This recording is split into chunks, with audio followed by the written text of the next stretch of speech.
বুধবার আসলেই বৃহস্পতিবারে মা লক্ষ্মীকে কীভাবে পুজো দেব, কোন ড্রেসটা পরাবো, কি ভোগ বানিয়ে দেব, এই সমস্ত কিছু মাথার মধ্যে ঘুরতে থাকে। বুধবারেই আমি ঘট নামিয়ে মেজে রেখে দিই।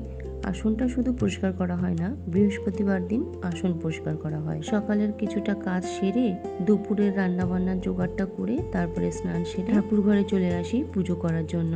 বৃহস্পতিবারে সকাল থেকেই মনের মধ্যে চলতে থাকে কখন পুজোটা আমি দেব।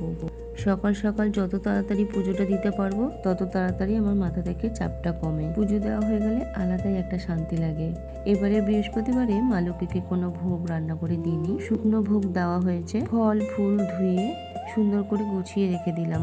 ফুলটা আমি ধুই না, আমের পল্লব, কলা, পান, বেলপাতা, তুলসী পাতা এগুলো ধুয়ে সুন্দর করে থালাতে গুছিয়ে রেখে দিলাম। ফুল ধুয়ে কখনো পুজো দিতে নেই, যে ভুলটা আমি আগে খুব করতাম। আমাদের তো প্রচুর গাছ ছিল, ফুল গাছের প্রচুর গাছ ছিল, আর গাছে এত ফুল ফুটতো, বাজার থেকে ফুল না নিয়ে আসলেও সোমবার বৃহস্পতিবার দিন আমাদের ওই গাছের ফুলে পুজো দেওয়া হয়ে যেত। আর আগে যেটা করতাম, আমি সেই ফুল গাছ থেকে ফুল তুলে আগে ভালো করে ধুয়ে নিতাম, যেটা কখনোই করা উচিত ছিল না। ফুল ধুয়ে পুজো দিলে সেটা জলদেবতাকে অর্পণ করে দেওয়া হয়। সেই ফুল অন্য দেবতার পুজোয় ব্যবহার করা যায় না। তবে ফুল শুদ্ধ করার জন্য গঙ্গা জলের ছিটা দেওয়া যেতে পারে অল্প পরিমাণে। আমাদের প্রচুর ফুল গাছ ছিল, আর সেই ফুল গাছের ফটোগুলো তুলে রাখা আছে। সেগুলো কম্পিউটারে রয়েছে, কম্পিউটারটা খারাপ হয়ে রয়েছে, ওটা ঠিক করলেই তোমাদেরকে আমি ফটোগুলি দেখাতে পারবো। গাছ ভরে ফুল ফুটতো, পাতা কম, ফুল বেশি দেখা যেত। মা লক্ষ্মীকে জল দুধ দিয়ে সুন্দর করে স্নান করিয়ে সুন্দর একটা ড্রেস পরিয়ে শৃঙ্গার করিয়ে আসনে বসিয়ে দিলাম।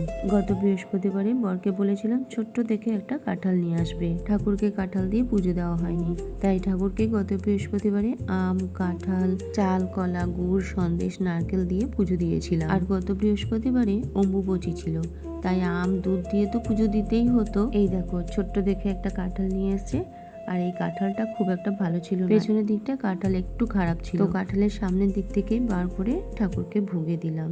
ভোগের থালাগুলো সুন্দর করে সাজিয়ে দিলাম। মা লক্ষ্মীর ঘটও গোছানো হয়ে গেছে, আমের পল্লব, কলা, পান দিয়ে সুন্দর করে সাজিয়ে দিয়েছি। আর ফুলের দোকান থেকে এই থোকা জবা ফুলগুলো দিয়েছে, কি ভালো লাগে যে এই থোকা জবাগুলো দেখতে। ঘটের ওপর জবা ফুল আর দুব্বো দিয়ে দিলাম। সবকিছু গোছানো হয়ে গেছে, এখন ঘট পেতে দেব।